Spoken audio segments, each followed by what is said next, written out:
Halo teman-teman semua, selamat datang di Meetup ketiga Apple Developer Academy Alumni Commonwealth Bank Workshop yang diselenggarakan oleh Commonwealth Bank dan juga Apple Developer Academy Alumni. Nah, hari ini kita bakal ngomongin tentang produk bersama seorang yang sudah cukup dalam berkecimpung dalam dunia produk nih. Dan sebelum itu aku mau ngingetin sekali lagi untuk teman-teman yang baru masuk juga, di akhir acara nanti diharapkan jangan langsung bubar dulu karena akan ada penjelasan tentang homework yang bisa dikerjakan oleh teman-teman dan nanti akan bisa untuk mendapatkan sertifikatnya seperti itu. Nah, untuk mempersingkat waktu, kita langsung mulai saja. Kita sudah kehadiran Kak Yotya sebagai product owner lead ya Kak di Commonwealth Ya, Bank. Nah, untuk thank you. selanjutnya Kak Yotya, waktu dan tempat kami persilahkan. Oke, thank you. Selamat siang teman-teman. Hopefully semua sehat ya. Kita alhamdulillah hari ini kita bisa ketemu melalui e-meet dengan teman-teman dari Apple Academy. Saya dengan Yotia. Aku mungkin boleh share screen langsung kali ya. Kita coba Boleh, share screen dulu kali. silakan.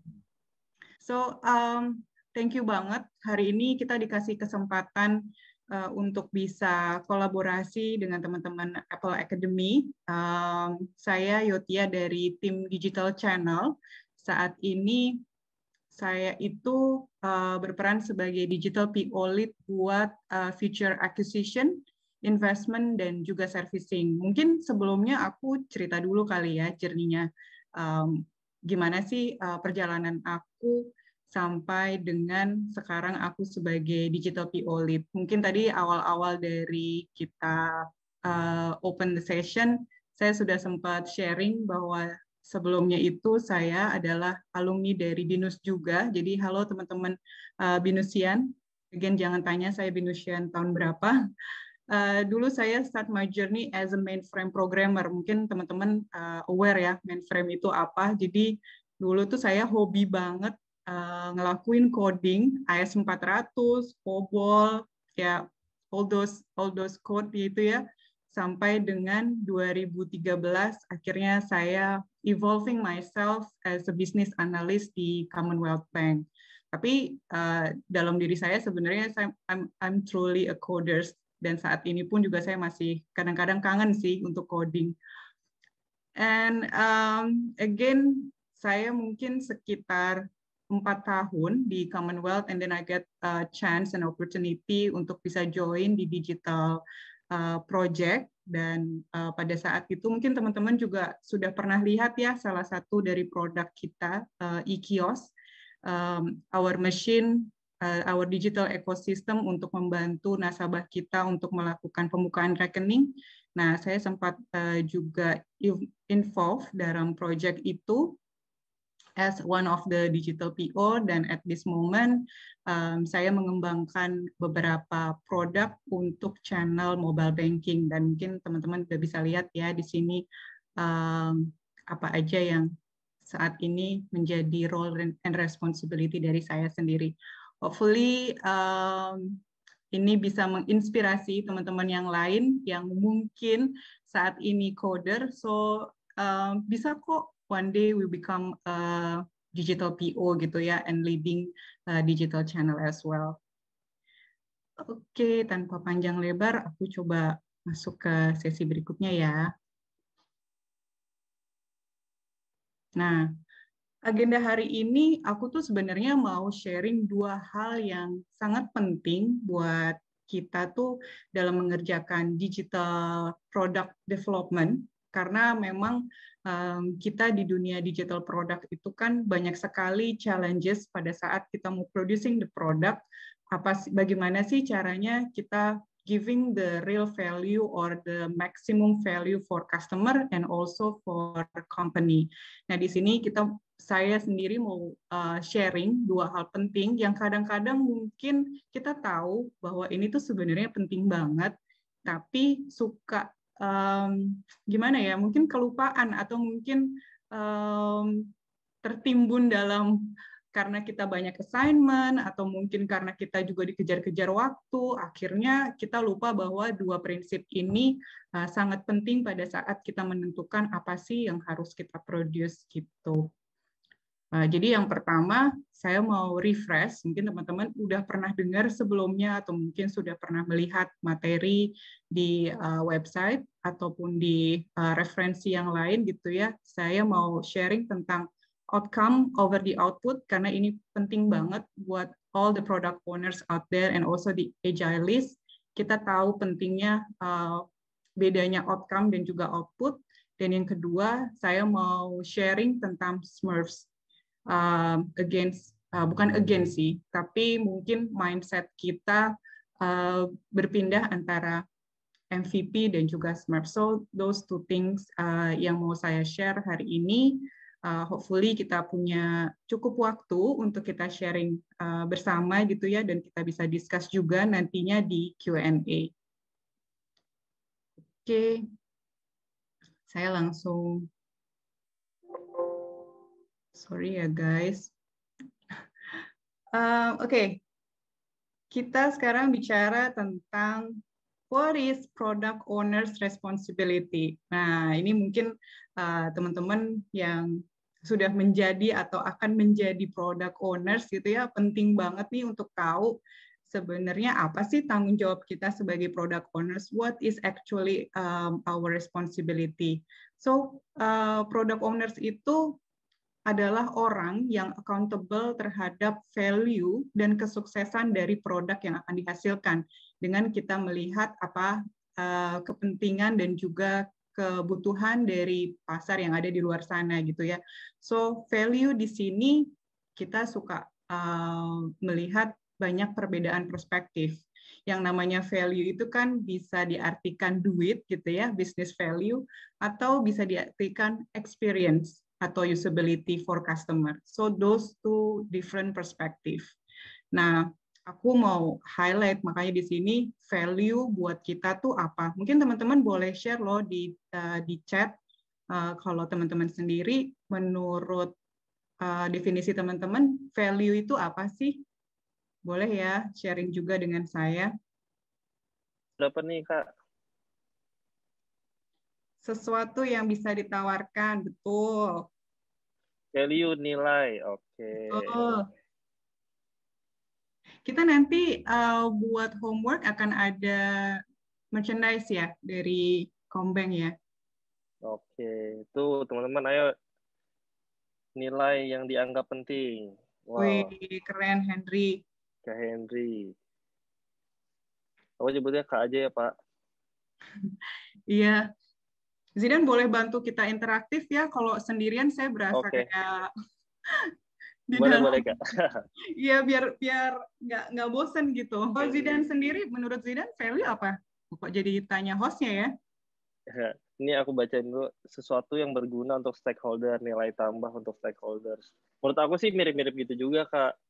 In value itu sesuatu yang bermanfaat untuk yang bisa ditawarkan untuk orang lain kali ya, menurut aku. Betul banget sih, Zidan. Buat teman-teman yang lain boleh loh tetap share di oh, ada Abdul Rahim ya, halo. Mindset yang ingin ditanamkan ke user atau ke orang banyak terhadap produk itu, Kak. Jawabannya keren-keren nih, benar semua. Aku maju dulu ya, satu slide. Nilai dari produk yang dihasilkan. Ya kurang lebih udah mengarah ke hal-hal yang ini ya. Nilai yang ditawarkan atau mindset terhadap produk itu sendiri. Oke. Itu Kak, menurut teman-teman nih Kak. Manfaat bagi user benar banget. Jadi ada manfaat bagi user, manfaat bagi company. Nah, kan kita tahu ya bahwa setiap orang itu punya pandangan masing-masing, punya definisi masing-masing terhadap value. So again sama sih pada saat kita berada di dalam organisasi, begitu juga kondisi yang terjadi di organisasi gitu. Jadi ada manajemen mendefinisikan value seperti apa, dan ada juga kita nih sebagai execution teams, kita mendefinisikan value itu sebagai apa. Nah, kalau dari referensi dan juga dari pengalaman yang saya dapat gitu ya, banyak sekali ditemukan kalau leaders itu biasanya mendefinisikan value itu it's about business goal. Yang biasanya kita juga bisa, kalau teman-teman aware, kita juga bisa mengkorelasikan ini sebagai impact matrix, ya, impact dari seluruh outcome dan juga output yang kita hasilkan. Nah, kalau leaders kan, kok udah cuan belum nih produk lu gitu kan ya, jadi bisnis goal-nya. Nah, kalau teman-teman di execution team termasuk saya, biasanya kita ngelihat value itu sesuatu yang kita hasilin, jadi langsung mikirnya output, producing di output. Oh, value itu apa yang kita bisa kasih langsung ke nasabah, ke customer gitu ya. Gue bisa kasih value proses pembukaan rekening yang keren, nah kayak gitu, yang semua orang gampang banget untuk bisa ngelakuin pembukaan rekening. Nah ini kan ada two different kind of sets gitu ya about value dari leaders dan juga dari execution. Hari ini saya mau sharing gimana sih caranya kita bridging antara pandangan sudut pandang dari leaders dan juga execution sehingga kita bisa maximize untuk producing products untuk bisa menemukan value yang baik gitu ya untuk organisasi dan juga untuk customer-nya sendiri. Oke, di sini udah kelihatan ya slide saya yang selanjutnya. So how we can close the gap? Balik lagi, tadi kita kan ada gap ya antara business value sama output, antara leaders dan juga atau management dan juga kita as execution team. Nah, supaya gap itu ketemu gitu ya, supaya gap itu akhirnya terkoneksi, kita tuh harus berpikir bahwa sebelum kita masuk ke output, kita harus breakdown dulu nih, kira-kira ada outcome apa ya yang bisa menghasilkan business value yang ditargetkan oleh perusahaan. Outcome tuh maksudnya apa sih Kak gitu? Mungkin ya udah keburu kelihatan ya. Tadi harusnya saya tanya dulu ya. Kalau menurut teman-teman outcome itu apa ya? Kalau jadi di sini saya mention outcome itu is a human behavior that drive business result. Jadi kalau contohnya nih kita mau dari perusahaan kita dapat target dalam 2021 harus dapat new user 200.000 misalnya contohnya gitu ya. Nah, outcome-nya apa ya? Maksudnya customer behavior apa nih yang bisa menghasilkan akhirnya kita bisa mencapai angka yang sesuai target. Nah, teman-teman boleh nggak chatting di grup chat di sini biar kita bisa interaktif. Aku potong, katanya ada yang slide-nya belum gerak, Kak. Oke, sorry ya. Nah, jadi belum ada tahu nih Kak, sebenarnya belum lihat nih berarti. Ya, jadi teman-teman tadi seperti yang saya sempat sharing, kita itu supaya bisa bridging the gap between impact matrix atau business value dengan output, kita harus berpikirnya itu struktural gitu ya. Jadi nggak bisa langsung kalau aku harus ngedapetin 200.000 customer, berarti aku harus ngehasilin ini. Belum tentu apa yang menjadi pikiran kita terhadap output itu beneran nantinya bisa drive the business value. Jadi kita mesti tahu dulu nih, customer behavior apa sih yang kira-kira bisa menghasilkan business value yang sesuai yang ditargetkan ke kita. Nah tadi terakhir aku bertanya ya ke teman-teman, kira-kira kalau misalnya saya punya, kita dapat target nih, Zidan, tolong dong by Desember 2021, pokoknya kita harus capai 200.000 customer ya gitu.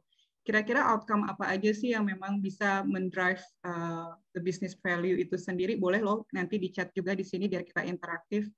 Oke. Teman-teman silahkan. Nah, mungkin sambil chat juga di sini biar kita interaktif. Oke. Teman-teman silahkan. Nah, mungkin sambil yang lainnya chatting, saya juga masuk. Tadi definisi outcome sudah sempat saya sharing, jadi it's a human behavior. Perilaku customer yang bisa mendrive business value itu sendiri. Karena yang namanya kita untuk mendapatkan keuntungan, untuk reduce cost, kita harus melihat sikap dari customer terhadap produk kita sendiri. Nanti mungkin teman-teman juga udah aware bahwa kita sebagai product owners, salah satu kunci yang penting adalah kita selalu melakukan validasi. Because every time that we defining an outcome, every time that we defining an opportunity, it's all about our assumption gitu ya. Nantinya perlu kita lakukan validasi melalui research ataupun melalui usability testing, A/B testing, banyak sekali toolsnya yang ada di luar sana, dan itu semua untuk supaya kita benar-benar bisa mengukur apakah outcome yang memang kita sempat pikirkan, yang memang sempat kita tuangkan dalam discovery, dalam ideations, betul-betul memberikan nilai sesuai dengan target yang kita inginkan. Sampai di sini, kalau ada yang mau ditanya langsung boleh loh, daripada nanti kita nunggu di belakang, takutnya teman-teman udah lupa mau yang ditanyain apa. Boleh tuh, tentang ini, close the gap. Ada mau bertanya, teman-teman? Nah, kalau belum ada yang mau nanya, aku lanjut dulu kali ya. Jadi secara strukturnya gini, business value turun ke outcome, kita mikir gitu ya, apa outcome-nya, apa customer behavior-nya. Nah, dari situ kita lihat nih, kok sampai di saat ini ternyata belum banyak ya, belum ada peningkatan terhadap orang yang memakai produk kita gitu. Belum banyak orang yang ngelakuin onboarding, kok banyak banget malah orang yang komplain gitu ya terhadap produk kita. Nah, kita harus mencari opportunity-nya, mencari apa sih yang sebenarnya customer butuhin, apa sih yang sebenarnya menjadi pain point customer, atau yang sebenarnya customer inginin gitu ya. So something that is stopping our product to achieve the outcome is an opportunity. An opportunity can be customer needs, pain points, and also desires. Oke. Kak, mungkin kalau nggak ada yang nanya, aku mau nanya deh, Kak. Boleh nggak? Boleh dong.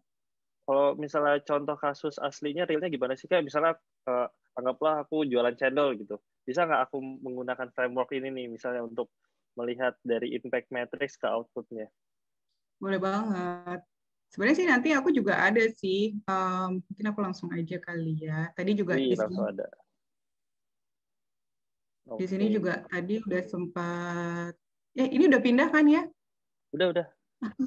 Mulai agak trauma nih kalau takutnya. Ini udah outcome ke output. Ini tadi udah sempat saya share juga. Jadi outcome is human behavior yang memang drive the business result. Nah, outcome ini yang akhirnya akan memberitahu kita apakah produk kita itu sebaiknya diberhentikan, sebaiknya di hold dulu, karena kok ternyata belum banyak juga ya peningkatan terhadap orang yang misalnya login ke our mobile banking, kok ternyata belum banyak orang yang mau melakukan onboarding proses gitu ya. Nah, outcome ini yang harusnya kita ukur. Jadi kadang-kadang tuh kita tuh sering ditanya adalah gini, udah berapa banyak sih features yang kamu hasilin gitu kan ya, dibandingkan sebenarnya sudah berapa persen nih kenaikan orang-orang yang login, penurunan atas angka tiket dari komplain dari customer. Itu sebenarnya tolak ukurnya kita yang harus kita pegang as product owners, bukan terhadap jumlah dari features yang kita hasilin. Saat ini tuh banyak banget perusahaan dan even kadang kita sendiri ngelihat kok produk gue baru cuman 5 function ya gitu. Kok produk gue baru cuman 2 features ya yang dihasilin. So teman-teman, saya di sini mau share dan juga mau mungkin mengingatkan ke diri saya sendiri, it's not about the output, tapi we always need to think the outcome. So when we measure whether we are achieving our right goal gitu ya, whether our product is a real product for customer. Jadi yang diukur itu bukan outputnya teman-teman, tapi yang diukur adalah outcome-nya. Jadi pada saat kita usability, ataupun pada saat kita research, hasil dari research kita, hasil dari usability kita itu harus kita relate ke outcome-nya. Apakah kita sudah mencapai ke outcome-nya atau belum. Bukan, wah ternyata kita 5 produk itu atau 5 features itu sudah bisa menghasilkan bisnis goal atau belum. Jadi jangan loncat, tapi harus melihat dulu nih di outcome-nya. Jadi kita bisa fine tuning lagi, bisa iteratif lagi gitu ya. Karena when we talking about agile, it's not we having all the features at the same time, but we always needs to iteratif untuk bisa kita memberikan value yang the right value for customer. That's my highlight for this slide. Sorry, tadi mungkin pertanyaannya Zidan, contoh realnya gitu ya? Iya, Kak. Contoh realnya biar mungkin makin relate. Iya, sorry sebelum ke sana, mungkin karena ada beberapa materi di sini, aku cuma mau share aja teman-teman kalau impact matrix atau business value itu tidak hanya diderive dari satu outcome, pasti there is a lot of customer behaviors yang kita harus perhatikan untuk kita bisa mencapai our business goal atau our business value. And also pastinya kita pada saat kita ideation pasti a lot of outputs yang kepikiran dengan kita. Tapi teman-teman pada saat ideation bukan jangan sih. Ini saran sih, bukan larangan ya, tapi saran. Jangan langsung berpikiran bahwa features atau story atau products yang harus kita post pada saat ideations, but think about first what customer behaviors that we want to change in order to achieve the business value. So think about the customer behaviors first. Apa sih yang mau kita rubah? Apa sih yang mau kita kasih ke customer? What value that we want to change for customer? Oke, I see. Nah, ini nih contohnya Zidan. Aku juga udah persiapin juga. Kelihatan kan atau enggak? Kelihatan, Kak. Udah pindah. Kelihatan jelas. Udah ya. Oke, so this is study case mungkin ya. Jadi tadi yang sempat saya mention, what about if we getting a target increase acquisition number into 700K by financial year 2021 gitu ya. Nah, salah satu outcome, nah ini mungkin aku agak, kalau orang berpikir kalau increase berarti kita mikirnya juga harus increase gitu. Tapi nggak selalu tentang increase. We also needs to see whether which customer behavior yang mungkin kita bisa perkecil. Makanya di sini saya mau highlight, kita bisa meningkatkan acquisition numbers kalau mungkin kita bisa lower down the inquiry tickets numbers. Ternyata kita belum bisa sampai 200.000 karena orang itu banyak komplain terhadap proses kita. Kok kenapa bisa banyak komplain? Then we research, right? We doing research, we doing in-depth interview gitu kan dengan customer-nya sendiri. Kenapa sih kok banyak sekali kita sampling gitu ya dari beberapa customer segment. Di situ kita bisa lihat apakah memang produk kita itu memiliki usability issue. Contohnya, ternyata banyak sekali complaint tickets itu masuk karena orang nggak ngerti produk requirements-nya kita. Ternyata orang tuh nggak ngerti caranya biar bisa jadi nasabahnya Kombank. Karena waktu pas misalnya buka aplikasinya, kok ternyata nggak dibilangin ya persyaratannya apa aja untuk kita bisa ngelakuin onboarding gitu ya. Akhirnya orang banyak terjebak di proses. Akhirnya banyak orang yang seharusnya saya bisa, kok jadi nggak bisa gitu ya. So it's about usability issue. Usability issue di sini adalah opportunity yang mesti kita garap gitu ya, mesti kita perhatikan untuk kita bisa menghasilkan outputnya. So outputnya di dalam study case ini adalah improve our product information on the applications, or we can call it as a usability improvement. Gitu sih. Cukup menjawab nggak Zidan? Oke, sangat menjawab Kak. Ini ada beberapa pertanyaan tambahan lagi nih Kak dari teman-teman. Jadi pertama ada yang nanyain tentang biasanya dalam jangka waktu berapa lama output yang diharapkan di dalam impact matrix. Oke. Output atau outcome nih? Kalau output, Johan mau menjelaskan lagi boleh loh. Ini kita interaktif aja. Boleh bicara juga kok. Boleh ya panitia? Boleh on mic nggak? Boleh, silakan. Open mic, silakan. Boleh, silakan. Johan. Ya, selamat siang. Halo, siang. Yang saya maksud itu output, Kak. Karena kalau output kan seperti yang tadi dibilang bahwa output tuh bukan produk yang dihasilkan ya. Nah, jadi output kan di ujungnya baru baru bisa kelihatan gitu hasilnya, impact-nya. Nah, itu kira-kira biasa jangka waktunya berapa lama gitu? Kayaknya mungkin agak kebalik deh, Yohan. Jadi yang output itu something yang memang langsung bisa ke apa ya, dirasa gitu ya, bisa langsung keukur. Misalnya kayak kita menghasilkan output itu contohnya misalnya kita ngehasilin fitur login. Fitur login itu it's an output. Tapi outcome-nya adalah customer behavior. Orang bisa menggunakan aplikasi kita, orang bisa melakukan financial management melalui aplikasi mobile banking kita. Misalnya contohnya kayak gitu ya. That is an outcome. Jadi kalau ditanya output itu berapa lama jangka waktunya untuk yang diharapkan, balik lagi tergantung outcome-nya. Jadi kalau outcome-nya memang something yang small gitu ya, scope-nya small, misalnya contohnya kayak yang saya mention di sini, fewer customer raising inquiry tickets. Rata-rata kita itu mengukur 3 bulanan. Jadi kalau kita menjalankan suatu product development itu, customer biasanya mengharapkan suatu hal yang baru itu dalam jangka waktu tidak lebih dari 4 bulan. Jadi harus bisa kita ukur tuh dalam waktu 3 bulan, kira-kira produk kita itu atau our features itu, is it in the right track to giving a value for customer and also for our business. So quantifying-nya dalam ukuran 3 bulan sih, Johan. Iya, Kak. Semoga menjawab ya. Sorry terbalik tadi outcome dengan outputnya, Kak. Terima kasih atas jawabannya. Oke. Thank you. Terima kasih Johan. Menjawab ya Johan ya. Sudah Zidan, thank you. Oke, jadi kurang lebih 3 bulan, quarter ya biasanya, makanya kalau perusahaan tuh ya Kak. Iya betul.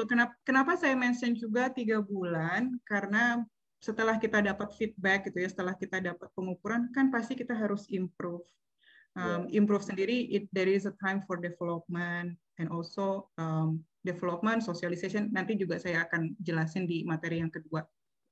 Oke. Gitu. Ini boleh satu pertanyaan lagi Kak, dari salah satu mentor juga nih, Pak Henry. Katanya kalau begitu, kapan atau siapa yang harus concern dengan output? Kan tadi Kakak sempat nyebutin kalau kita sebenarnya harusnya outcome dulu yang dipikirin, baru nanti outputnya.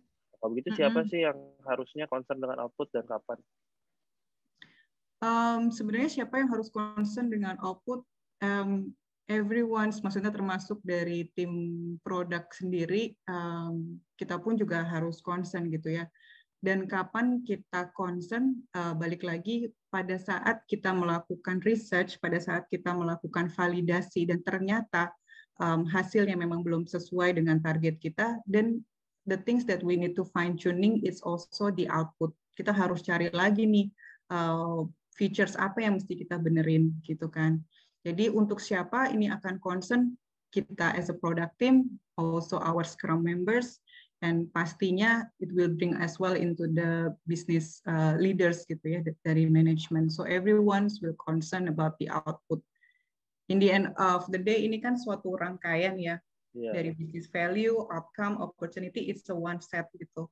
So itu sih mungkin yang bisa aku share, mungkin semoga menjawab ya.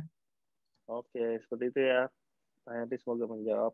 Oke deh, aku rasa udah bisa lanjut lagi. Nanti kalau ada pertanyaan yang belum ditanyakan, bisa kasih tahu lagi di chat ya. Sip. Oke, screen-ku udah kelihatan ya?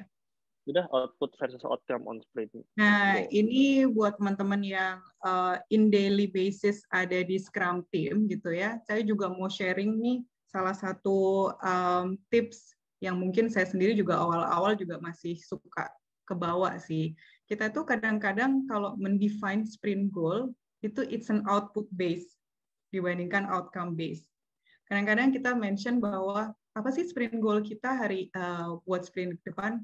oh iya, kita tuh sprint goal-nya adalah we parameterize the interest rate, we adding information for stamp duty, we relay out, we doing the login, we doing this gitu kan.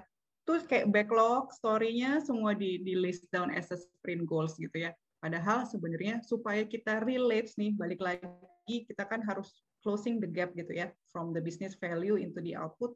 Kita pada saat menjalankan sprint goals, pada saat mendefine sprint goals juga harus think about the outcome base. So yang paling sebenarnya yang the best practice is we defining according to the outcome. Contohnya nih, instead of kita saying bahwa add stamp duty information, parameterize interest rate, kita saying bahwa di sprint ini goal kita adalah reducing 10% of drop rate on our product information. Itu sih, mungkin kadang-kadang kita juga masih suka kebawa sih, kita defining-nya malah terlalu banyak teknis apa ya, terminologi, atau mungkin actual output-nya yang ditaruh di sprint goal-nya gitu. Which is jadinya nggak jauh beda sebenarnya sama story yang ada di backlog-nya gitu kan, tapi teman-teman dari developers jadi nggak bisa relate apa sih yang sebenarnya product owners mau di sprint ini, gue nggak nyambung gitu ya.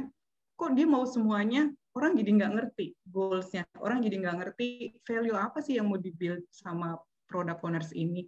But when we defining based on the outcome, semua bisa relate, malah mungkin pada saat kita menjalankan backlog grooming, story grooming, orang bisa lebih kasih pendapat, bisa kasih input, oh kalau value ini yang mau dikasih, berarti harusnya story-nya isinya nggak kayak gini nih, harus ada ini, harus ada itu. Jadi itu juga bisa ngembangin apa ya, interaksi dan juga improvement dari teman-teman yang ada di Scrum team-nya itu sendiri. Wah, ini insight menarik sih, soalnya orang biasanya mikirnya what-nya, tapi aku rasa outcome itu sebenarnya why-nya ya Kak ya. Why-nya ya. Bukan what-nya yang kita define, tapi why-nya apa sih tujuan aslinya seperti itu. Iya, jadi memang itu sering banget sih terjebak kita. Kadang-kadang juga isunya adalah, Kak, kalau misalnya ternyata outcome-nya itu kegedean, gimana kita slicing-nya ya, gitu kan. Misalnya contohnya outcome-nya kayak tadi, we reducing the number of complaints ticket gitu ya, itu kan gede banget gitu. Kadang-kadang kita juga harus pecahin sih, not only that sprint goals itu hanya satu value yang bisa di-deliver. Kita boleh menambahkan another value atau another outcome sebagai goal dari sprint kita. Selama kita jelas, kita tuh sebagai product owners, we need to be specific what our Scrum team, apa yang mau kita tuju, apa yang mau kita dapetin. Itu sih mungkin tipsnya. Oke.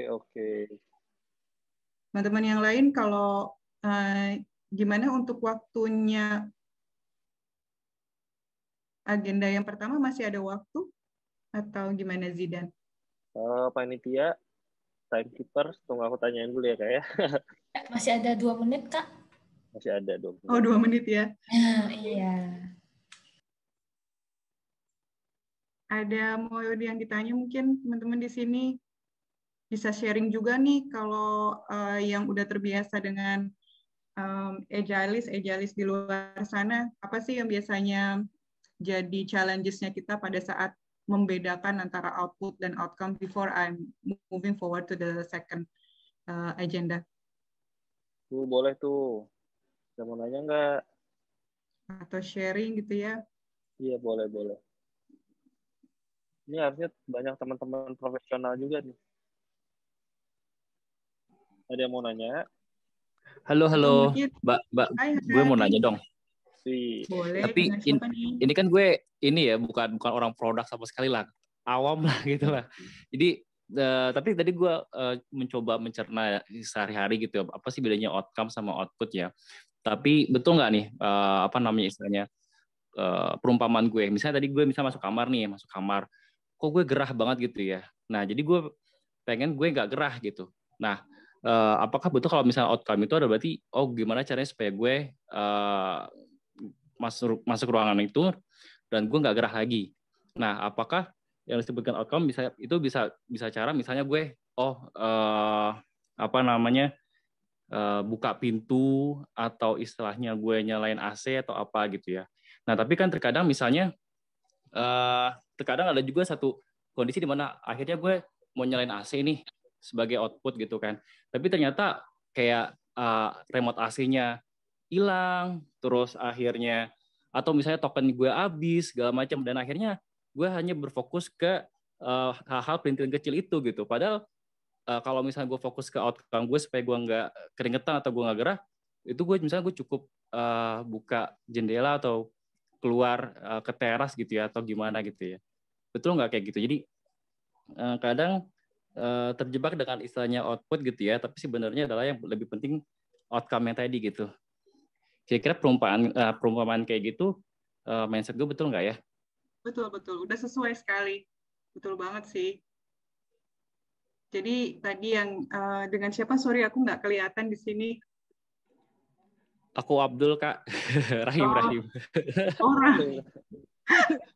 Iya. Tapi gue lagi mencoba mencerna kan istilah produk ini kan gue agak awam ya gitu ya. Cuma tadi gue pikir, iya. Oh, itu ternyata sebenarnya kayak kerangka berpikir lo tuh sebenarnya bisa relate juga ke kehidupan sehari-hari. Makanya gue mikir, betul sekali. Iya itu mungkin istilahnya.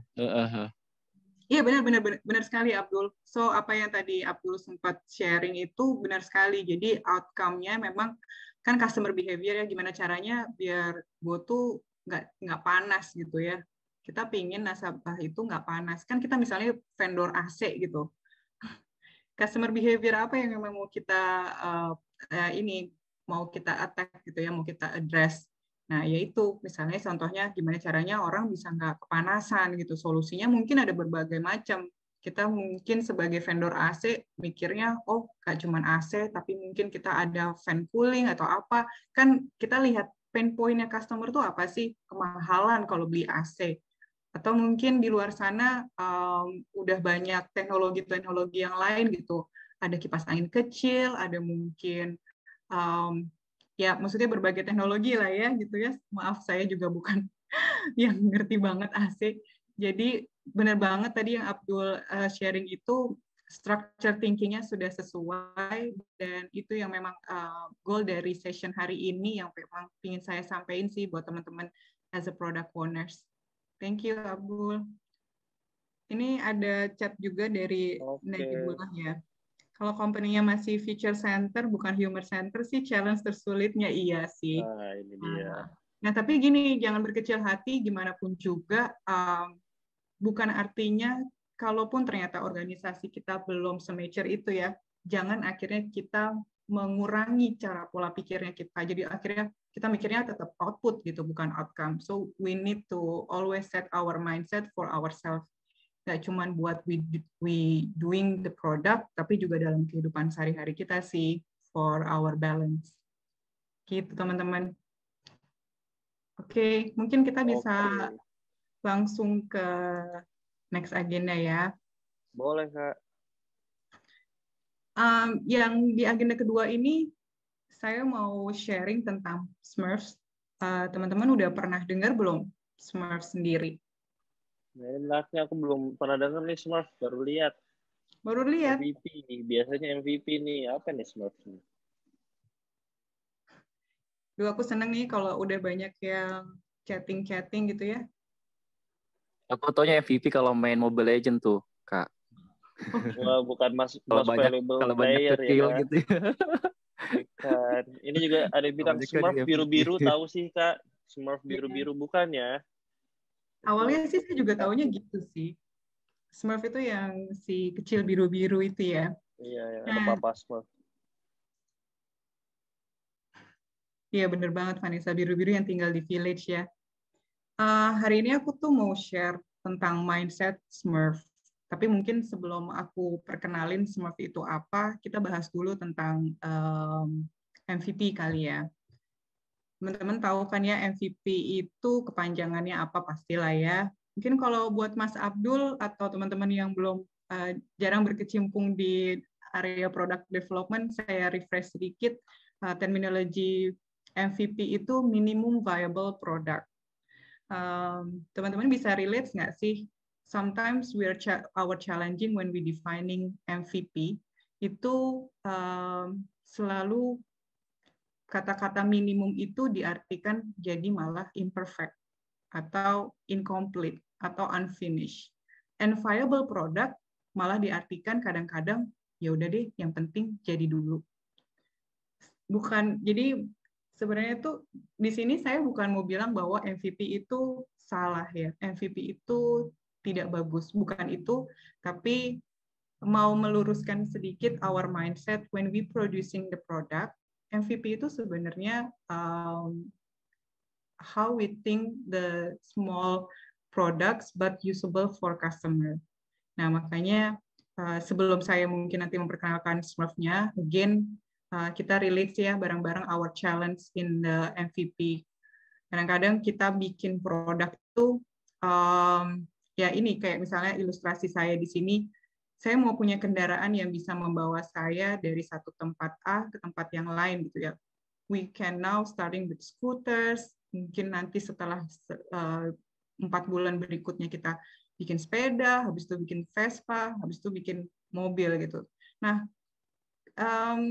kalau ini kan perumpamaan kendaraan ya, memang yang kelihatan. Tapi kadang-kadang when we producing the product itself, kita mungkin sometimes seeing that one of our features keluar dengan keadaan yang banyak sekali kekurangannya gitu ya. Kok loginnya masih error? Kok ininya masih nasabah nggak bisa ngelakuin ini ya atau yang ini? Nah, itu yang mau aku lurusin sih. Kalau kita mendengar MVP, kalau kita mau try to relate our product with MVP, don't think about that this is something yang seadanya dulu gitu. Tapi kita harus cari the maximum product atau the optimum product for specific customer segment lebih tepatnya. Itu sih yang memang mau aku tekenin di sharing session agenda kedua ini. Oke, kalau mau ada komen atau apa silakan ya, langsung aja di chatnya. Nah ini udah kebuka kan ya di slide selanjutnya? Sudah Kak. Oke. Nah, tadi itu kan MVP ya. MVP itu minimum viable product. Kalau kita bicara produk itu orang udah mikirnya gede gitu. Produk itu harus banyak features-nya. Padahal kita baru mau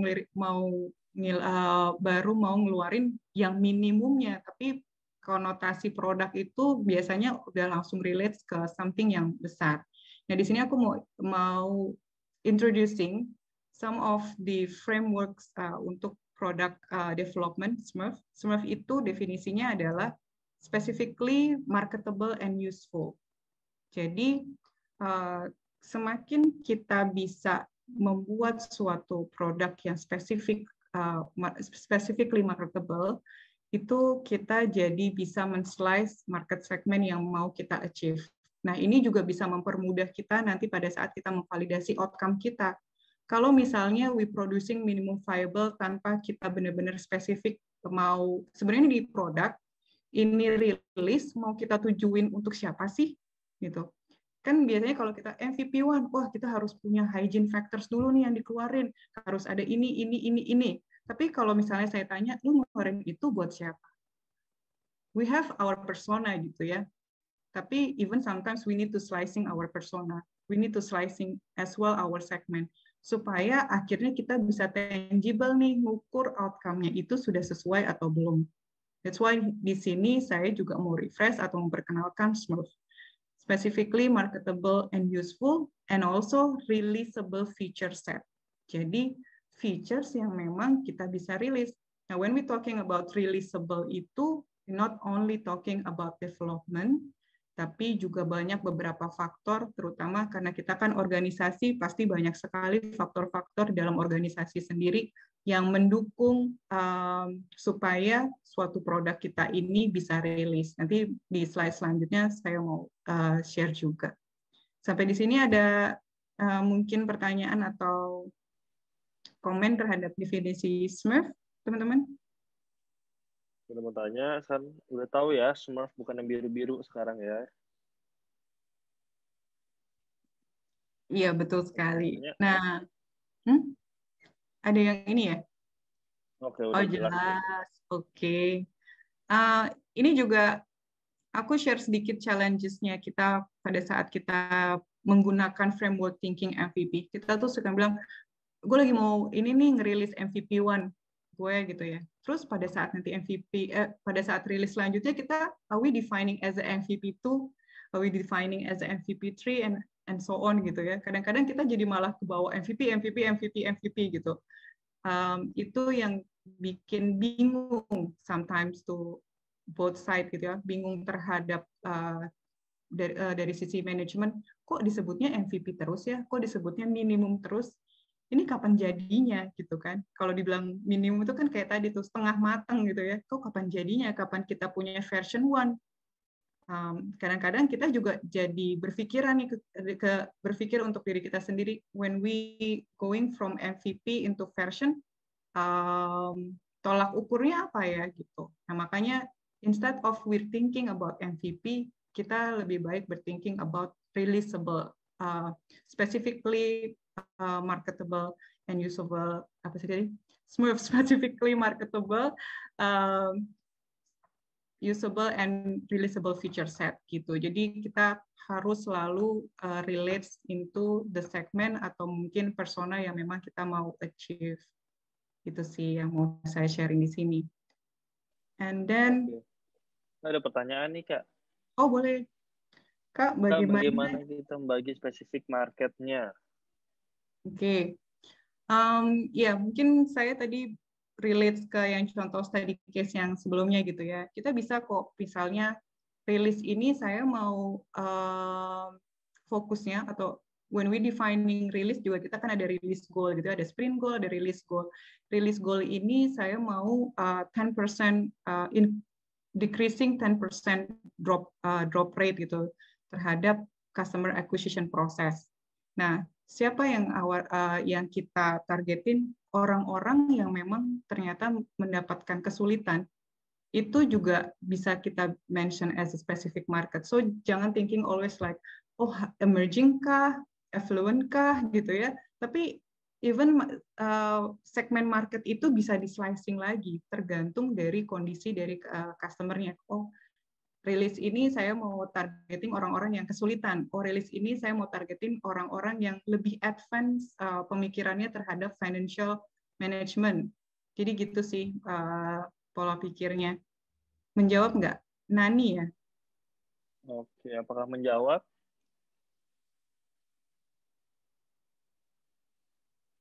Oke ya. Boleh open mic kok. Oke, menjawab katanya. Iya, boleh loh. Biar saya tidak... mau nanya boleh open mic ya. Saya udah mulai bosan dengar Zidane sepertinya. Yang bosan dong, Kak. Nggak, maksudnya buat encourage teman-teman yang lain juga interaktif gitu ya. Atau mungkin teman-teman di sini ada juga yang bekerja di banking, di digital banking products. Boleh share juga di sini. Tapi jangan share CV di sini ya. Nanti mungkin ada sesi terpisah. Oke, nah tadi saya juga sempat mention, ini udah pindah kan ya Zidane? Udah Kak, udah releasable features. Oh.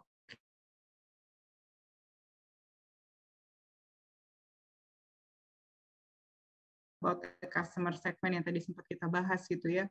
Tapi kita releasable itu diukurnya nggak cuma dari development, tapi diukur juga nih effort dan cost untuk kita bisa merilis itu. Jadi kalau misalnya contohnya di organisasi gitu ya, kita mau punya features itu kan harus nyiapin sosialisasinya. Sosialisasi is an effort. Kalau misalnya saya mau ngerilis feature servicing account maintenance kira-kira dalam waktu 2 bulan. Nah, dalam waktu 2 bulan itu kita udah punya tim operational yang memadai belum? Kita punya banyak waktu nggak? Misalnya kita punya cukup waktu nggak untuk building our policy and procedure? Kita punya cukup waktu nggak untuk bisa ngasih sosialisasi ke frontliners? So, releasable not only we're thinking about the technology atau the product itself gitu ya, effort dari situ, tapi kita juga harus berpikir bahwa ada effort dan cost-cost yang lain juga yang perlu kita perhatiin, termasuk di dalamnya pada saat kita misalnya producing a product gitu, pasti produk kita itu belum sempurna gitu ya. Bukannya setengah matang, tapi pastinya kan belum sempurna gitu. Nah, ketidaksempurnaan itu kan harus kita cari mitigasinya ya. Pasti kan kalau yang namanya belum sempurna itu ada resikonya. Kita juga harus lihat nih, apakah produk yang mau kita rilis itu resikonya masih bisa kita accept, dan juga kita sudah punya mitigasi yang memang bisa kita jalankan. Kalau ternyata resikonya cukup besar dan mitigasinya juga belum ready, ya might as well kita jangan rilis gitu kan. Jadi itu jangan sampai menjadi produk yang kita rilis. So when we're thinking what product atau what features will be our next release, nah poin-poin inilah yang mungkin membantu teman-teman untuk kita berpikir apa sih yang sesuai, apa sih yang memungkinkan untuk dirilis dari customer dan juga dari our internal process atau internal cost. Oke.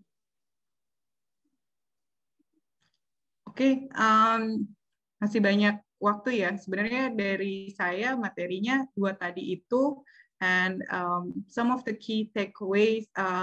Pertama, teman-teman, saya mungkin refresh dan remind, when we defining a product, we firstly thinking that we need to close the gap between the business value and also the output. Dan secondly, we need to always think about quality over the quantity. Jadi jangan thinking about kenapa produk gue cuma punya dua features gitu ya.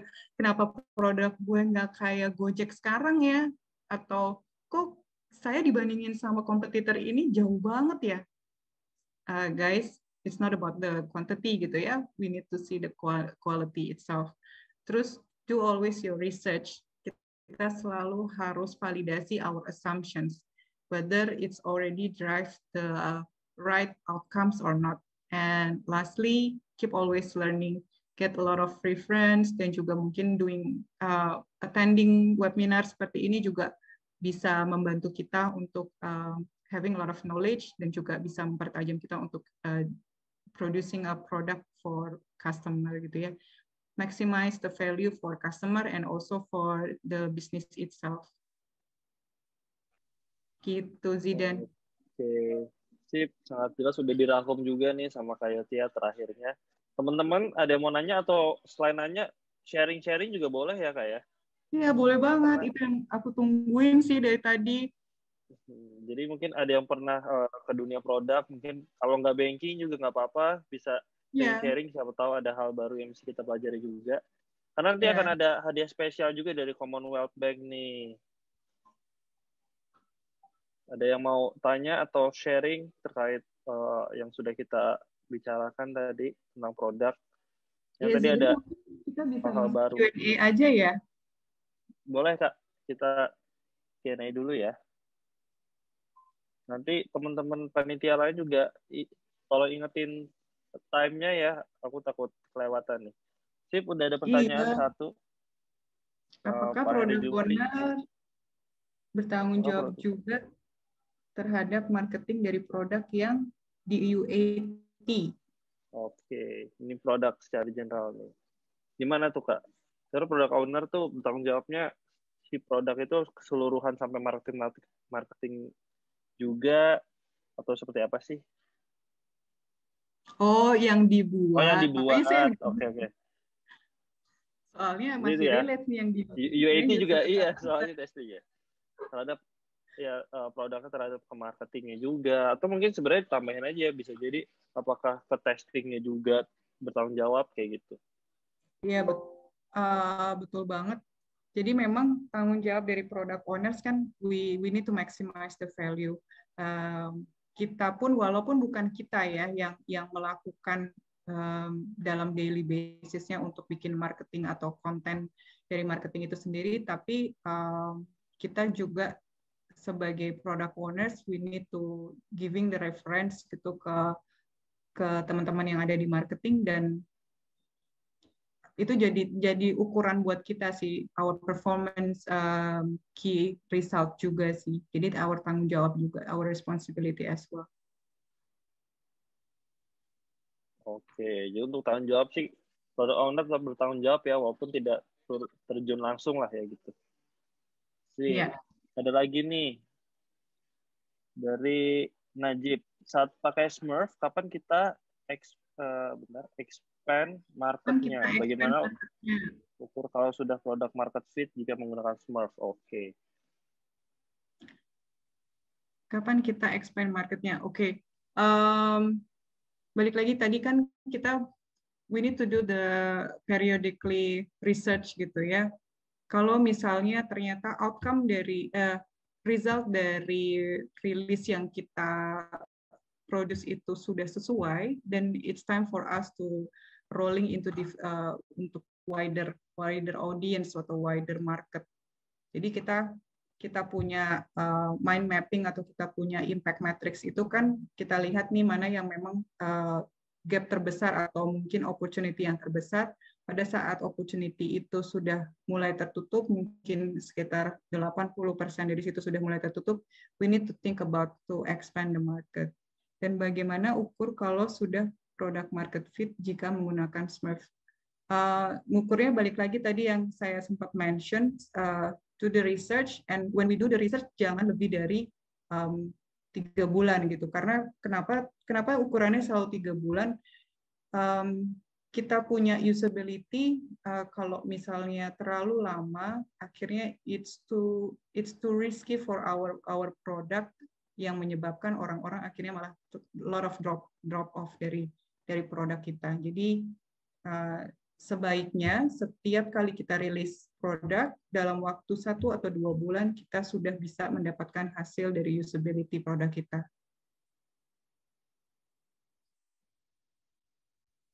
Kalau mau confirm, mending sebut feature set dibandingkan, kamu confirm berarti mending sebut feature set dibandingkan viable product. Iya, Rangga. Ini benar ya, Rangga kan ya bacanya ya, bukan Leo ya. Career path untuk menjadi product owner seperti apa, Kak? Nah, menarik tuh. Kamu mau sekalian nambahin, Kak, tentang ini?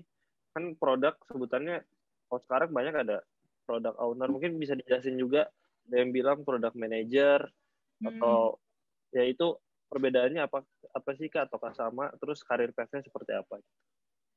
Oh, oke. Saya bicara karir nih sekarang ya. Udah.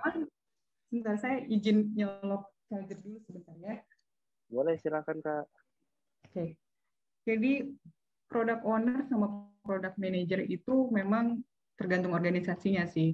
Jadi kalau product managers in a common practice di-relate sebagai business owners. Jadi orang yang memang megang revenue-nya, megang cost center-nya dari si produk. Contohnya nih, misalnya kalau di bank itu kita ada orang-orang bisnis yang ngerjain pinjaman, ada orang-orang bisnis yang ngerjain tabungan gitu ya. That is the product managers. Tapi kalau misalnya orang-orang yang deliver a channel atau deliver tools for customer biar misalnya bisa menggunakan atau menggunakan atau mendapatkan value-nya dari bisnis tadi, itu is a product owners. Agak menjelaskan bedanya ya. Nah, mau tanya nih sebenarnya ke Johan, career path, maksudnya career path itu dari product owners terus habis itu menjadi apa atau gimana nih pertanyaannya? Boleh mungkin open mic aja. Cara menjadi product owner mungkin. Iya, makanya beda-beda kan ya. Maksud pertanyaannya gimana nih? Iya, Kak. Maksudnya begitu masuk entry level, apakah ada posisi entry level untuk langsung jadi product owner, ataukah mungkin harus dari developernya dulu atau tim desain dulu, seperti itu, Kak? Berarti untuk menuju ke product owner-nya ya, Johan ya? Betul. Oke. Enggak sih, nggak ada minimum requirement untuk menjadi product owner. Sebenarnya everyone can be a product owner as long as we have the right mindset sih. So, tapi balik lagi kan semuanya itu punya set of requirements ya. Product owners tuh banyak yang mungkin sama sekali nggak pernah menggeluti bidang teknologi juga ada, tapi they having the right mindset gitu ya. Pada saat kita melakukan interview atau mungkin recruitment, kita melihat pola pikir dari kandidatnya seperti apa. Itu sih. Jadi apakah harus dari developer dulu atau mungkin dari bisnis analis dulu? Enggak sih, itu bukan keseharusan. Tapi biasanya seperti itu karena orang-orang itu yang memang sudah lama berkecimpung atau berpengalaman di teknologi gitu ya. Tapi bukan harus menjadi keharusan. Menjawab nggak Yohan? Atau ada pertanyaan selanjutnya?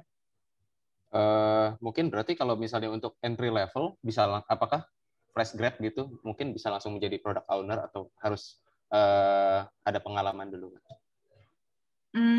Di beberapa, kalau yang saya pernah temuin sih, bisa langsung ya.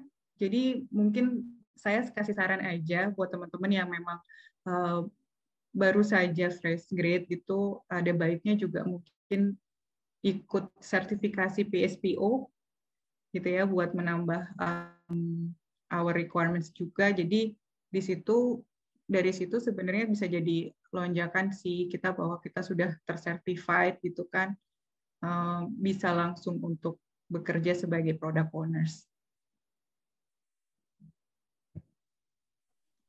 Ini ada. Yohan, kalau mau nanya lagi boleh loh. Sudah Kak, terjawab. Terima kasih. Oke. Kak, pernah nggak punya tanya langsung chat atau SMS? Aku lanjut ini ya, nanya ke pertanyaannya Ricky. Pernah nggak punya pengalaman features atau produk yang dibuat, kalau dari hasil riset sudah oke, tapi ternyata ketika dibawa market, mereka malah tidak mau beli atau bayar produk kita? Oke. Sebenarnya sih, dapur nih. jujur kata sih nggak pernah ya, karena memang research itu, jadi gini, waktu pas kita mau melakukan research, even we're defining siapa yang mau kita research gitu ya. Kita kan udah ada baseline-nya dulu gitu. Kok kenapa ya kita masih banyak banget orang yang nggak pakai produk. Dari situ kita lihat ternyata yang belum bisa memakai produk kita biasanya, contohnya orang-orang pengguna Android 7 misalnya kayak gitu ya. Atau mungkin orang-orang yang dengan demografi umurnya misalnya sekitar 35-40 kayak gitu. Kan kita formulating dulu nih, siapa sih targetnya kita untuk research? Dari mana kita punya target itu? Dari data hasil dari analisa kita gitu ya, hasil dari result dari produk kita, berapa banyak yang drop, berapa banyak yang tidak memakai, atau beberapa banyak yang orang komplain. Nah, dari situ kita bisa lihat siapa yang bisa kita targetin untuk research. Dan biasanya it reflects atau bisa ngasih jawaban ke kita, oh ternyata orang itu nggak bisa pakai karena tadi itu misalnya susah dipakai, atau mungkin kurang informatif, atau mungkin ternyata spesifikasinya terlalu tinggi nih, misalnya cuma buat Android keberapa ke atas, padahal di luar sana masih banyak nih Android 7 or 8 gitu sih. Jadi jawabannya belum pernah. Oke, Wi. Ada lagi yang mau Ada lagi nggak yang mau nanya-nanya? Soalnya masih ada hadiah nih. Kalau gitu ya? hadiahnya nggak ada yang ngambil, MC-nya dapat nih. Halo. Hadiah nanti. Bukan itu tuh ada tuh. Halo. Hai. Halo. Kak, nanya lagi. Cuman ini nggak tahu nih pertanyaan bodoh atau apa ya, awam banget lah pokoknya gitu. Tapi terkait tentang yang tadi ya istilahnya spesifik atau apa terkait dengan produk gitu ya. Misalnya saya pernah ngamatin nih Kak, misalnya ada satu startup lah gitu, dia nge-launch produk yang spesifik banget gitu ya. Di fashion, dan dia menspesifikkan misalnya untuk fashion cewek gitu ya gitu. Nah, nggak lama kemudian akhirnya kehajar gitu. Kebetulan ada marketplace yang istilahnya palu gada gitu. Dia misalnya nggak cuma fashion cewek doang, tapi fashion cowoknya juga ada, baby-nya juga ada, fashion muslimnya juga ada gitu. Akhirnya ya tinggal nunggu waktunya aja gitu, akhirnya terlibas lah gitu. Nah, sebenarnya dalam memperhatikan produk atau fitur itu tadi ya untuk menentukan apakah akhirnya kita mau palu gada atau mau main spesifik gitu ya. Yang menguntungin pastinya tentunya itu apa aja sih yang perlu diperhatiin Kak, kayak gitu mungkin. Oke. Mungkin jawaban pertama saya, as a product owner, kita harus memperhatikan our company strategy. Karena pasti kita udah ada strategi priority gitu ya. Apa sih yang menjadi prioritas di dalam organisasi kita? Bukan mau dibawa sih, tapi propositioning dari perusahaan kita itu di market dikenalnya sebagai apa? Contohnya tadi dalam dunia fashion gitu ya. Kalau ternyata memang perusahaan kita memang identik untuk Muslim gitu, bukan artinya kita jadi harus langsung punya pakaian untuk sorry ya, maksudnya pakaian untuk bayi atau mungkin maksudnya keluar di produk. Aduh. Lah ini ada nih dia. Hai Ricky, oh iya baru join. Yo. Oke, Ya. lu lagi ngerekam kan? Iya. Gak apa-apa kan, Vanessa juga ngerekam, jadi gue ada backup. Iya. Gue balik ke ini ya, room ya. Udah, mana tuh tadi? Tuh. Sedikit-sedikit ngelihat wah yang di sana bisa jualan gini dan akhirnya dapat cuan lebih dibandingkan kita gitu. Tapi we need to maximize, we need to think about our outcome, apakah sudah sesuai atau belum dengan target kita, dan kita mesti fine tuning lagi our output. Itu sih mungkin saranku. Ini tadi Abdul ya suaranya atau bukan? Iya Kak, betul. Maaf jadi banyak Iya, nanya Abdul tadi ya. Rahim. Terus aja. Abdul apa mau sesi one on one apa habis ini? Berlanjut Kak. Jangan lupa nanti iklan ya Kak. Ya silakan hubungi Ada, saya Ada. di bawah ini. Ada lanjutan nih dari Ricky, Kak. Bagaimana caranya kita tahu bahwa research yang kita lakukan sudah cukup ya, Kak? Karena terkadang kita terus merasa ada informasi yang masih kurang lengkap. Iya, bagaimana cara kita tahu bahwa research yang kita lakukan sudah cukup? Gini, tadi saya sempat mention bahwa sebelum kita research, kita itu menentukan dulu gitu ya, siapa sih our target audience. Nah, di situ kita mau lihat juga nih, research kita adalah quality atau quantify gitu ya. Kan kita doing interview juga ada yang memang kalau memang harus ada batasannya itu 30, lebih baik 30% dari populasi. Itu sudah cukup menggambarkan dari kebutuhan informasi yang harus kita terima supaya kita bisa improve our product. Populasi yang dimaksud saya adalah, misalnya kalau tadi banyak banget orang drop rate, jadi drop rate-nya itu misalnya 100 orang gitu ya. Nah, kita harus research kira-kira 30 orang.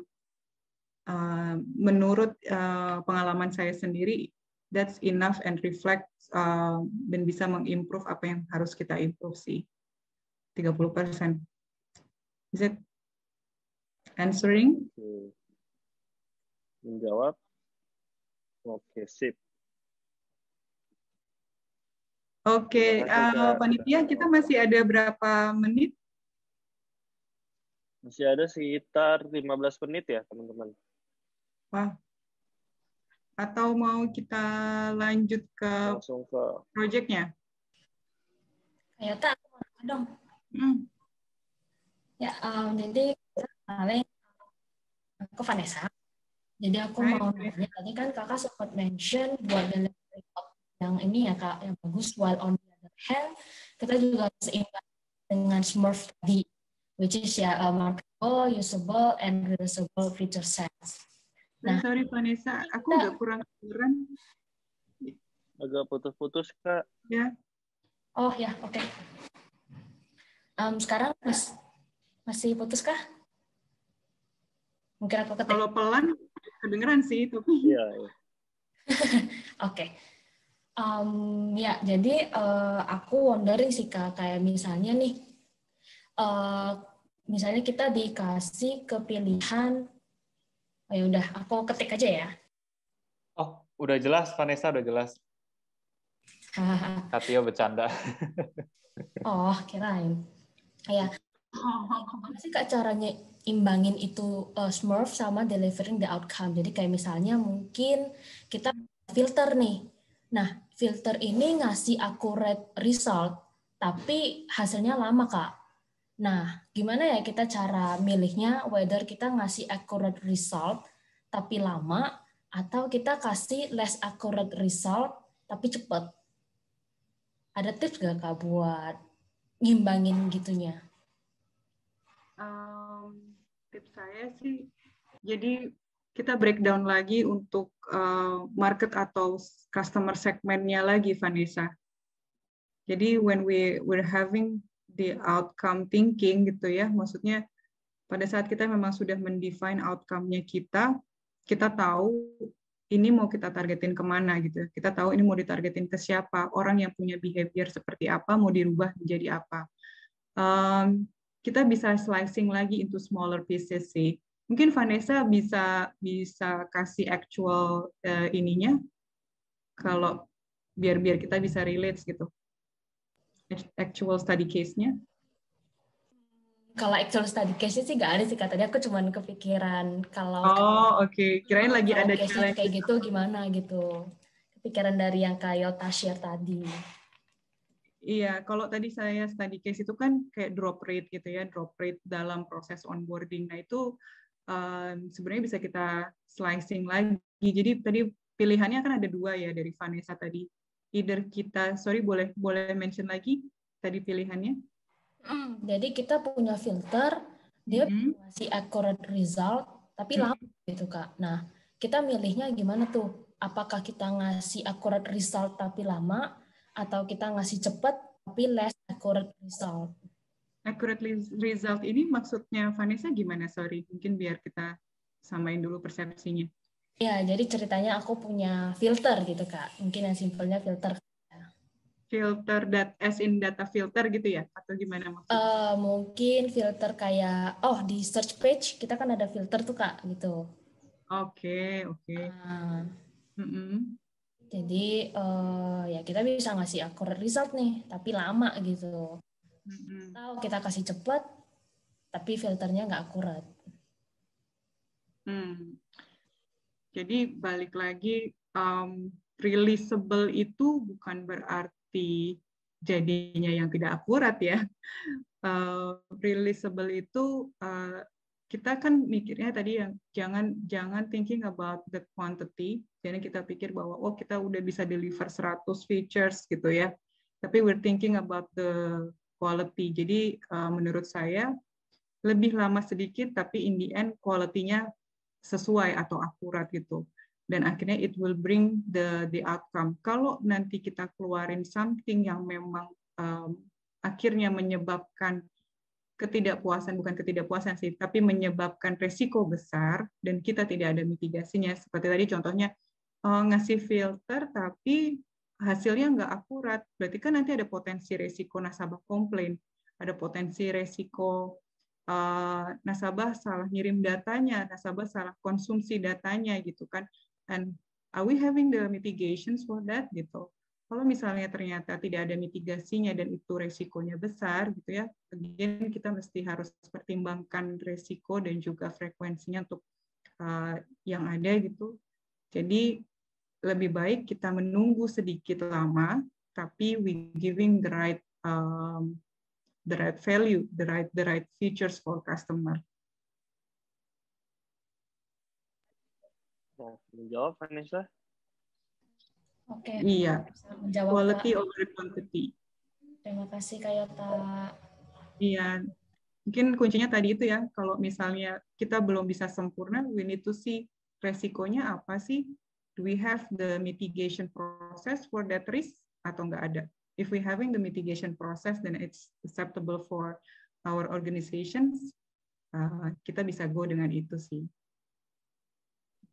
Oke, baik. Terima kasih banyak Kak Yotia sudah pemaparan dan kesimpulan. Pemaparan udah kayak kuliah ya. Waduh.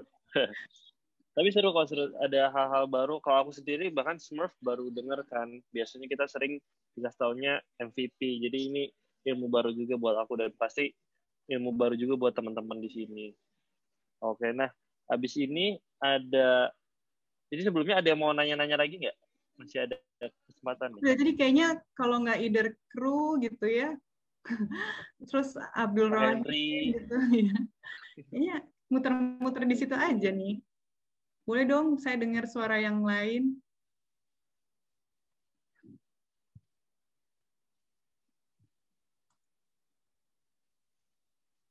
Gimana? Ada teman-teman yang mau bertanya atau sharing juga boleh sekali lagi.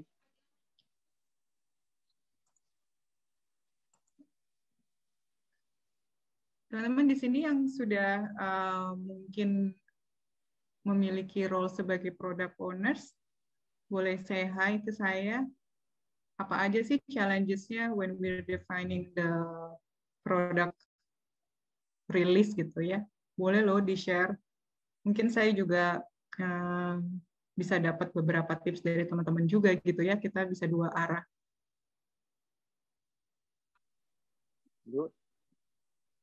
Ini biasanya pada ngobrol di Clubhouse, sekarang suruh jadi speaker pada tidak ngangkat. Tadi malam habis dari mana nih kayaknya nih? Mungkin pengguna Apple semua nih. Karena Clubhouse harus ini. Ayo ada yang mau bertanya atau sharing juga?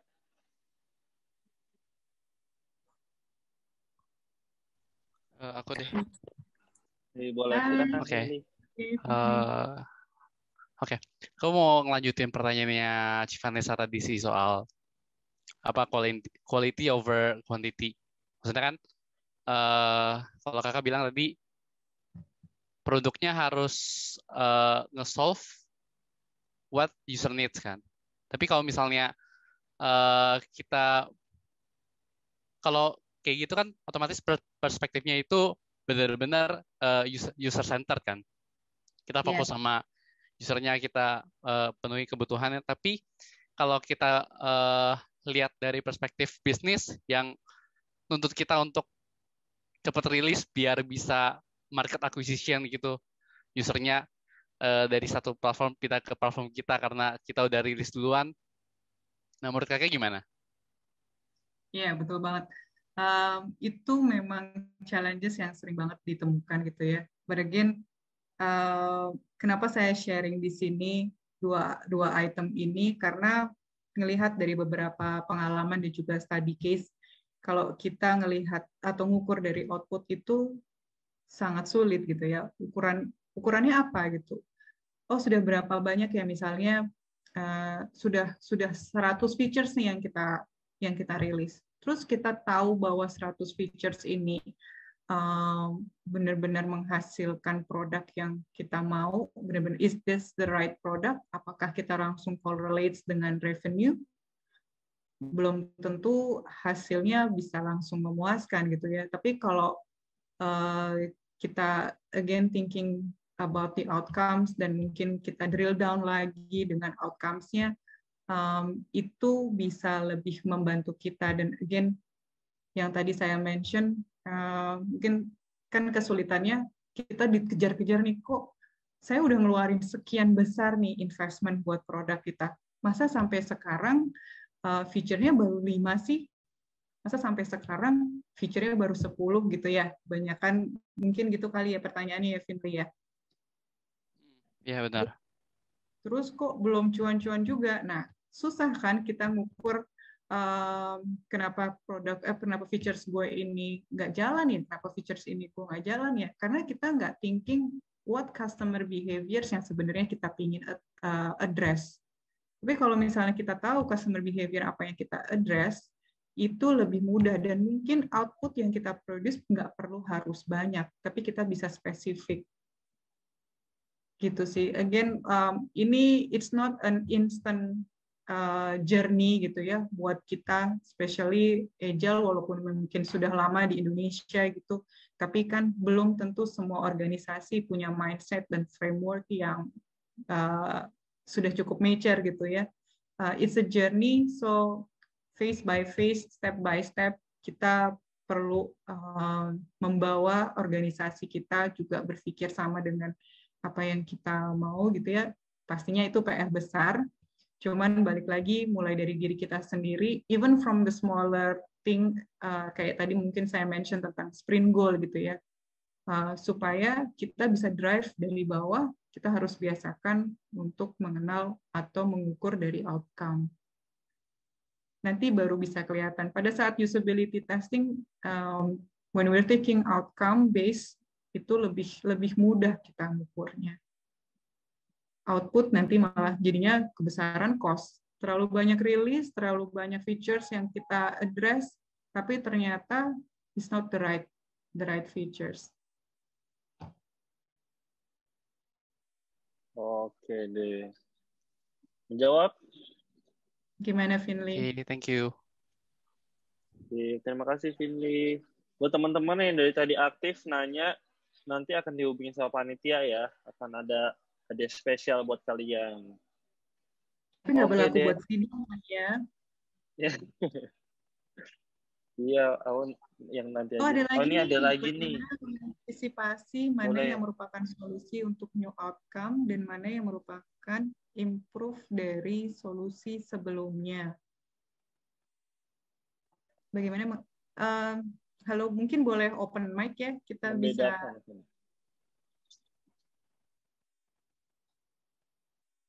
Ya, halo Kak. Ini nama aslinya siapa nih? Ini nama samaran pasti kan? Itu nama asli ya. Oh, nama aslinya. Oh, kirain. Sorry. Kirain. Gimana maksudnya? Bagaimana mengantisipasi mana yang merupakan membedakan atau mengantisipasi nih? Mana yang merupakan mungkin solusi? Membedakan kali. Jadi kayak gimana caranya kita membedakan mana yang jadi solusi untuk outcome yang udah kita tuntun yang baru nih, dan mana yang sebenarnya itu solusi yang kita buat adalah improve dari solusi yang udah kita implement sebelumnya gitu.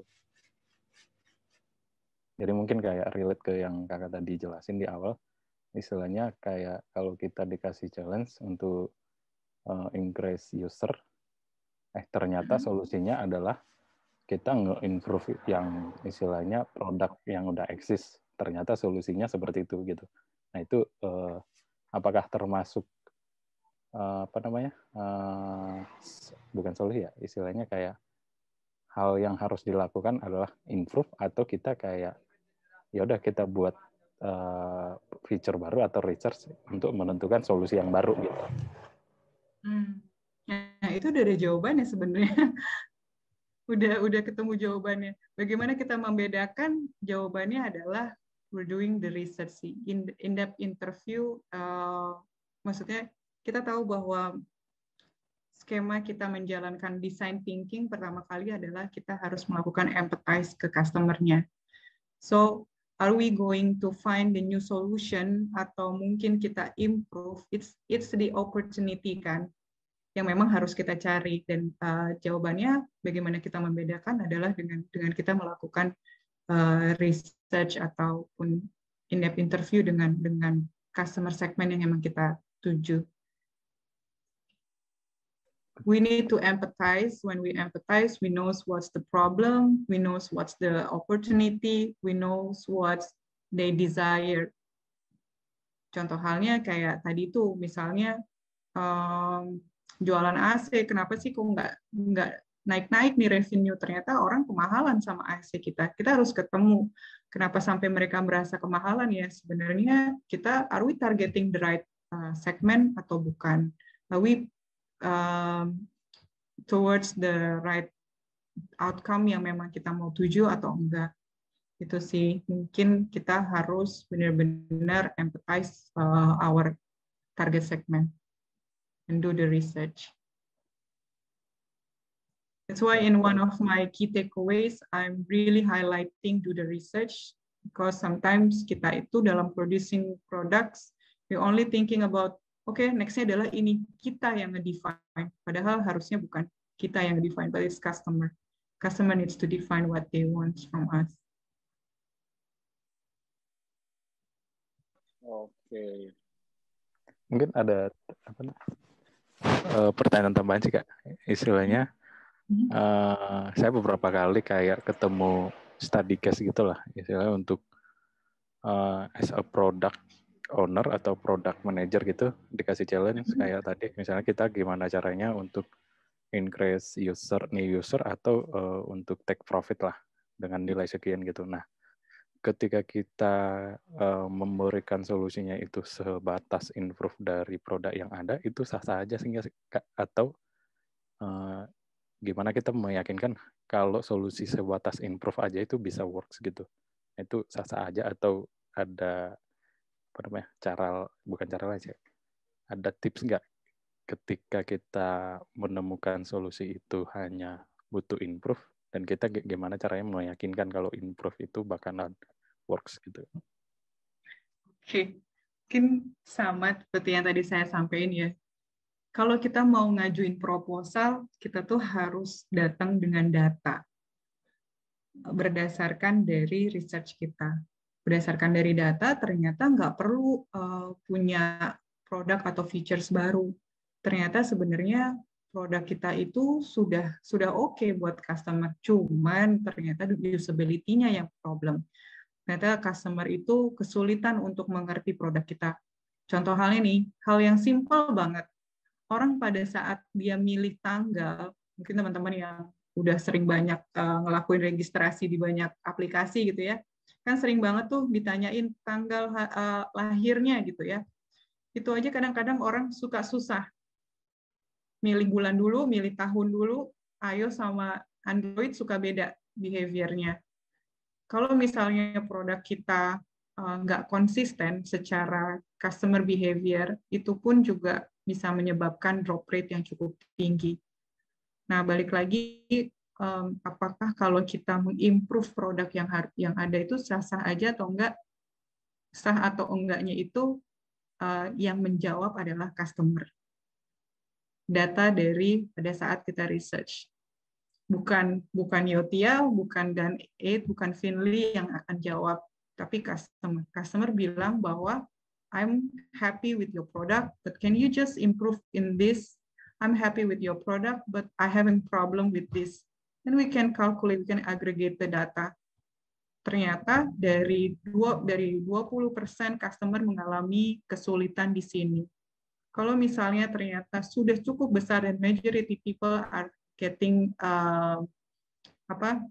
problems with our product, mungkin itu saatnya kita juga memikirkan bahwa are we having the right product or not. Mungkin kita harus punya features yang baru, we might be thinking about having a different type of channels. Gitu. Nah, sekarang sisa waktu 3 menit, bisa kita, walaupun sempit, mungkin kita coba jawab ya Kak. Dari ada 2 pertanyaan nih, ada yang tentang pengalaman Kakak, apa challenge terbesar selama ini yang Kakak rasakan.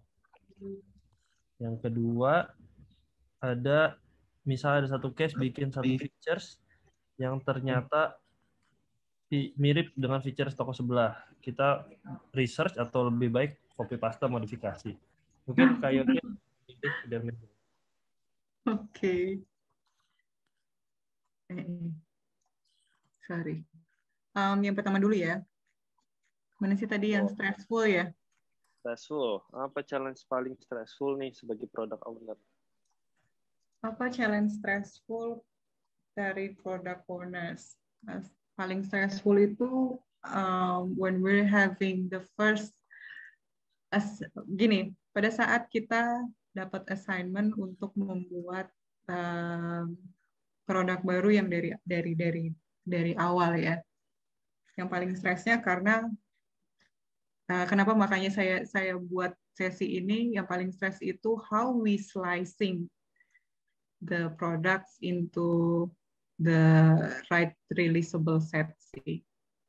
Karena maksudnya untuk kita bisa tahu, oke, yang ini udah oke atau belum, yang ini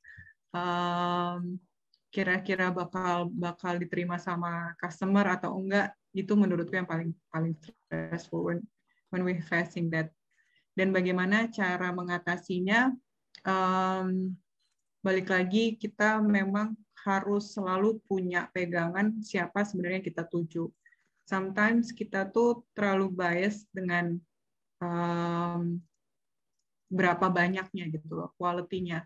Kadang-kadang pada saat kita setelah selesai inception, pada saat kita inception itu kan kita mengukur juga gitu ya, berapa banyak nih features yang bisa dihasilkan gitu. Jadinya yang ke bawah adalah berapa banyaknya gitu kan. Karena ujung-ujungnya adalah dihitung dengan cost yang dikeluarin. Di situ saya sebenarnya biasanya slicing based on the persona, based on the customer segment. Always hold into that point sih. Jangan sampai kita ke bawah untuk dengan pemikiran berapa banyaknya. Kalau itu dari saya pribadi ya. Nah, yang kedua adalah misalnya ada case bikin satu feature yang ternyata feature itu mirip sekali dengan feature toko sebelah. Instead of doing depth research, lebih baik copy paste dan betul, memang kadang-kadang kita mikir we don't need to reinvent the wheel gitu ya. Kita bisa lihat dari apa yang toko sebelah punya dan kita tinggal copy paste. Cuman I'm not a person who, bukan I'm not a person, tapi sebaiknya tidak melakukan itu. Kita bisa competitor analysis orang, misalnya kompetitor kita sudah punya features ini. Apa keunggulannya, apakah sesuai dengan segmen kita atau enggak, balik lagi lebih baik we doing that research, karena yang menjawab are we having the right product or not is our customers, it's our target segment, it's our persona. So jangan terlalu gampang untuk melihat rumput tetangga, tapi kita harus doing the research.